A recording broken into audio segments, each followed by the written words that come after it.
Welcome, ladies and gentlemen. My name is Shaun from Slam, and today we are in Vegas, as you can see in the background. We're not going to talk about the city, we're not going to talk about the car culture, maybe a little, but we're going to talk about this car. This is a 2.3 litre EcoBoost Mustang. Yes, it's new, not mine, but it was my rental. As I am taking it back today, I thought, let me share the nearly 900 miles I've done on it and the 3.5 days I've spent with this beautiful car. Yes, you heard me say that, beautiful. On the outside, it looks like a Mustang, but you can see the rims and that aren't as beefy as they should be. But let's talk about the performance. It's got a 2.3 litre inline 4-cylinder turbo, producing 300 horsepower, and it was just over 340 newton meters of torque. I'm sorry if I'm wrong on that.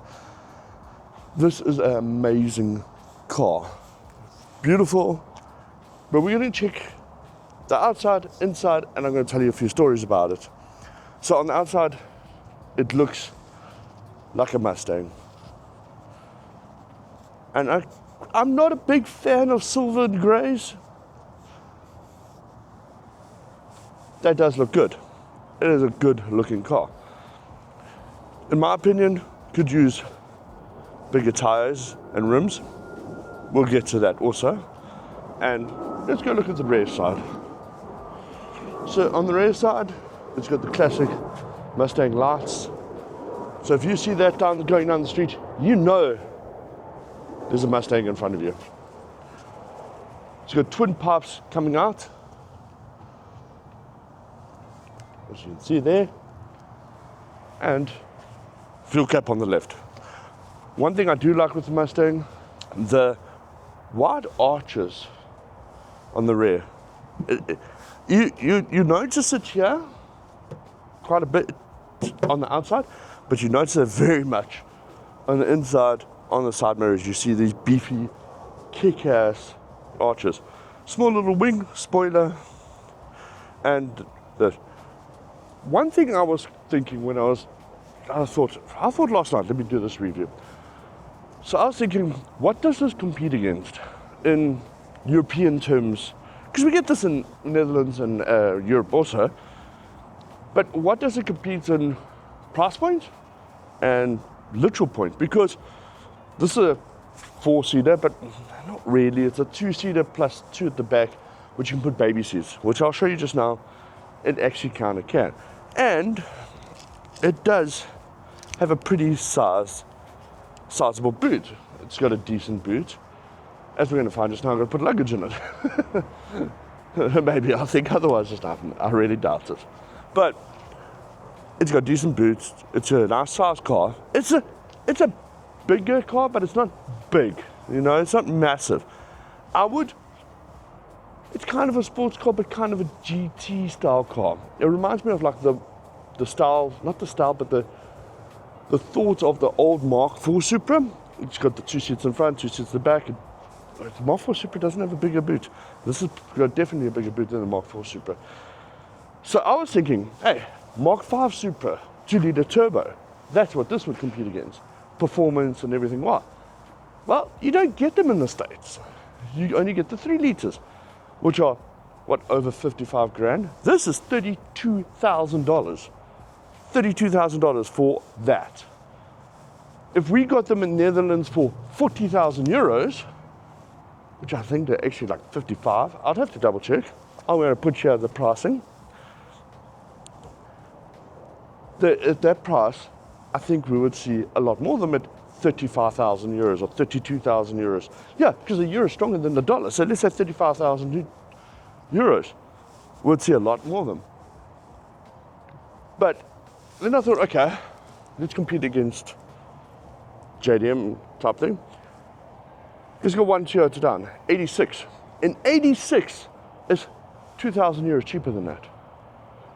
But you're getting a 4-cylinder, 200 horsepower. Yeah, you get a manual. Most of them probably automatic here. But it doesn't have nearly as much space. It's not as drivability as this, and you're not going to have as much fun. Yeah, maybe you have as much fun. But for more of an everyday use, if it's your only car, I guarantee you're going to have more fun daily in that than an 86 or GR86, not GT86. So let's show you guys the inside. Or let's first go boot. Double press the button over here, and there's your boot. It has got a very big boot and quite a deep boot too. So I'm going to fit 2 massive luggage bags I've got to go back home with in this just now. As you can see, this car is a bit dusty. As well, let's tell you a story why I got this car. Because I came to Las Vegas for SEMA and I was here a few days longer, and I thought, you know what, let's make the most of it, get something cool, a bit of Americana. It's just missing the V8, but a V8 was nearly $400 a day. This was $280 for 4 days, plus $200 like your safety deposit, but $289 for 3.5, 4 days with full insurance. Yeah. Compete that. It looks cool. It's got California plates, so everyone thinks you probably drive like a dick if I've learned that.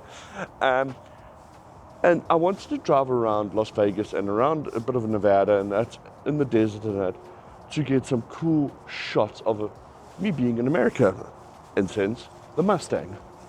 And I did get that. You guys are going to see that. I'll put it here. And this is what I decided to do, and as you can see, like I said, I've done probably close to 800, 900 miles on this, and it is dusty. It is filthy dusty, but I'm going to show you something that looks very cool. Don't know if you can see it well. Look at my hands. You've got the old school Mustang to the newer school Mustang here.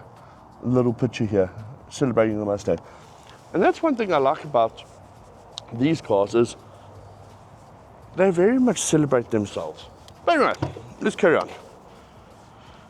So, you've got awesome comfortable seats. You've got electronic seats to go back and forth. Over here. You've got lumbar support. Amazing aluminium pedals. They actually feel very comfortable. You can feel where your pedals are all the time.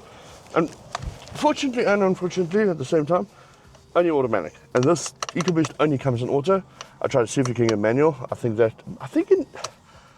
could be wrong, maybe in Europe we get in manual. You got a front cubby hole with plenty enough space. Got some gear in there too. You got a front thing where your phone can sit. I thought this was going to be a wireless charger. It's not. I think you can probably order as a wireless charger. It's got your charging ports there. Got electronic handbrake. Cup holders. And then a big center piece there that you can hold more storage. In the rear, you got your rear seats, which are decent. They look nice, but they ain't going to be much leg room, as you can see there. But they got the top clips there. They got the ISOFIX and the top clips there to hold baby seats, which I think you could use this for. It's got the full dash, in other words, one whole screen, continuous screen. It's more like 2 screens. I'll show you now. So let's close here. A beautiful steering wheel, leather steering wheel, and that. It's got kind of like this fake carbon plastic, which doesn't feel that horrible. I thought that was going to annoy me more. It's got like foamy dashboard on top, but it says Mustang. It's got air vents. The air vents look nice. It's actually got an air vent that runs through to here too. Well, actually no, I think that's for the engine noise. Door handles are really nice. The whole door setup is very nice, and I like where the controls are. I don't battle to find anything, which we're going to get to. So, foot on the brake, start button, car starts. It wakes up. So we're going to leave it at that. I think it's going to connect to my phone. We're going to turn the volume down and the aircon off. Don't need the aircon now, which I'm going to show you about now. So, this is the car started. Beautiful gauges. You can change everything by clicking the Mustang button here. And you've got all customizations here. You can change my colors. So let's put blue primary and red secondary. And then you cluster changes color. How cool is that? So park brake on switch. It's telling me stuff like that. And you can change your ambient lighting. So you don't actually see it now. There's lighting in the door handles and lighting under your feet. And you can change full colors on that. So that's the basics of this dashboard. It's very beautiful. When you're driving, you get to see most things. Here's a hiccup. When you're driving and you go to touch something, like you've actually got to lean forward and go into the controls and do stuff like that. You got to lean quite forward and take your hands off the road. So in my aspect, that's what I would love. Switches for that. I'm going a bit haywire on this now. Let's switch this off. Okay. So I would love manual switches for that. Other than that, your light switches are here. Very simple. Your controls are all on your steering wheel for your volumes and stuff like that. Awesome. So it's just got fuel economy, tire pressure, gauge details, so it gives you cylinder head temperature, engine oil temperature, transmission, stuff like that.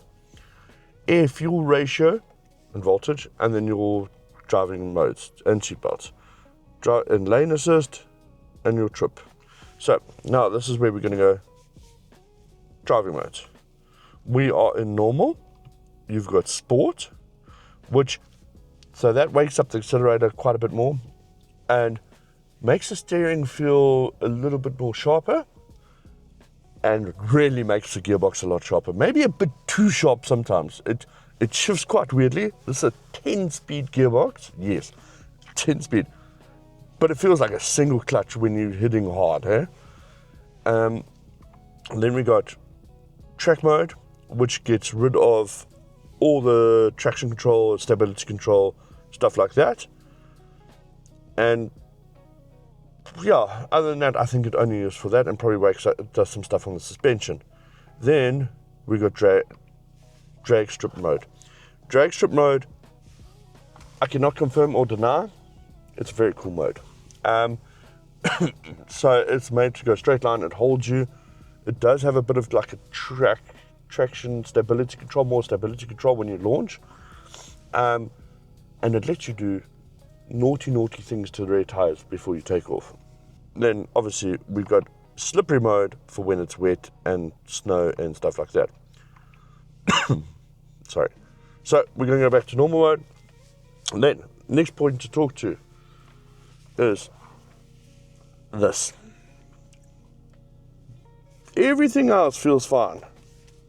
This, even the start button. But this just feels like one big switch, and it doesn't. Listen to that. I'm going to take my mic off and you guys can try hear this.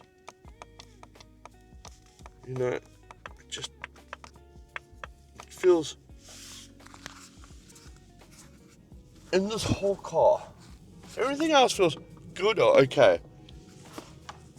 That I'm not a big fan of. That to me, Ford could have done little toggle switches, and I think that would have been very nice. Yes, it costs more money, I'm not going to lie, but if you put in production, the car costs, I don't know, $200 more, I think it would have just felt $200 more. You know, it would have felt right. But other than that, I think that's the interior. It is stunning car. Like, I'm really gonna miss this car. So let's get on to one or two other bad things on this. Well, not bad. This car has actually been really good. I did go up towards Newcomb's Ranch. That is in a valley or mountains above LA. If you haven't seen videos of it, go look up Newcomb's Ranch. I'm going to put some videos up too of it. This car, I put it in sport mode, not track, not stupid, you know. I had it on normal, quite a bit normal going up the mountain. Coming down, I put it on sport. And every now and again, gave it a little. Well,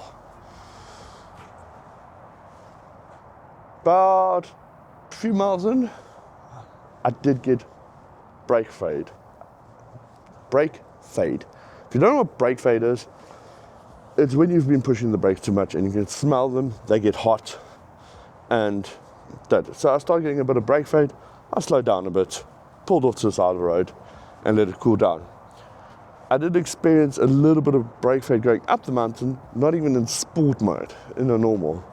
So if you had to buy one of these cars for your everyday and you wanted to go do the odd mountain roads and stuff like that, I would recommend definitely upgrading wheels and tires, because also these are just rental all season tires, Continentals. There's nothing wrong with them, but they're not great. But definitely upgrade the front and rear brakes. I know there's a performance pack. I don't know what the performance pack comes with in this car. But upgrade the front and rear brakes. And if you can, maybe the suspension. Other than that, you have got a perfect car. Power-wise, yes, a V8 is nice, but it's lumpy. This gets on the power straight away. The gearbox maybe could use a tune in the sense of it doesn't always know where it is, especially in sport mode. Actually, in normal, it probably does better than sport mode. Track mode actually seems to be the gearbox. I went down the strip once in track mode, and the gearbox knew where it was. So that is one thing, is the gearbox could use a little tune. There's nothing wrong with the gearbox, but definitely brakes, rims, and tires I would change on this car if you had to.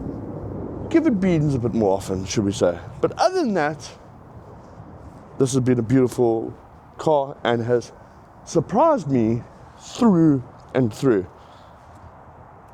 Is it a Mustang? To me, yes, it really is.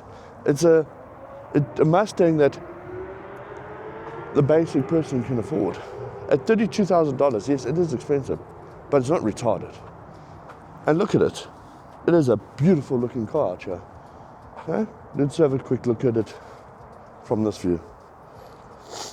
You're going to wake up every morning and be like, you know what?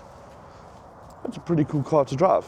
If I had to buy one and have one for myself, I would probably daily it, because that's what it really works as a daily.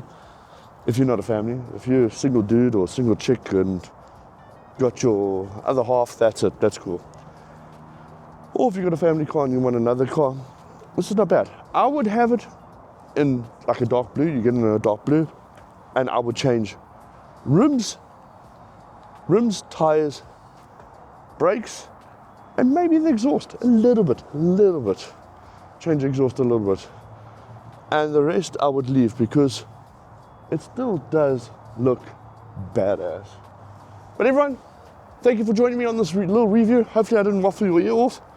Have a great day. And if you enjoyed it, please give it a like, comment, subscribe. And if you'd like me to do more reviews in future, let me know. Peace out.